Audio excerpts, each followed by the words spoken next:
Guys, dito kami sa R Bistro for the second time. That's my family.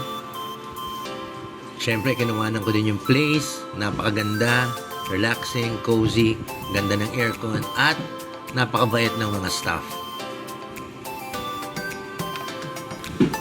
Ito po yung order kong classic burger with Caesar salad. Yummy!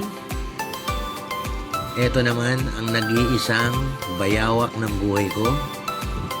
Order ng french fries with matching chicken burger and Caesar salad. This is the truffle pizza that Eli ordered. And Spanish latte. Ito naman yung order ng aking wifey.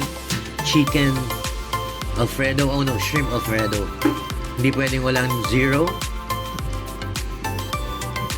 And the margherita pizza that my youngest son ordered. Must try.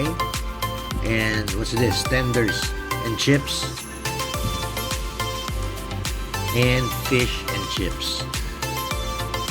Parehong masarap. Guys, parehong masarap yan. Siyempre, dapat itry natin lahat. Yum! That's the Caesar salad. Well-balanced taste.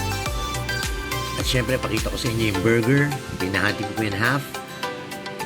Double patty with bacon and cheese and lettuce and tomato.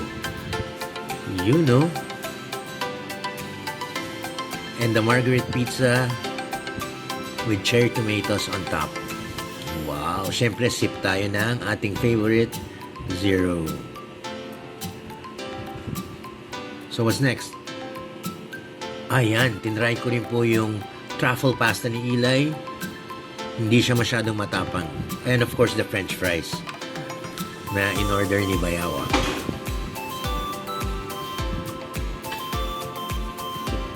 And for dessert, a Basque cheesecake, Nutella, and then carrot cake, and syempre dapat may brewed coffee. Guys, punta po kayo dito sa R Bistro. Masarap po dito, and this is not a promotion guys, hindi ito promoted. So that's my family. Ciao.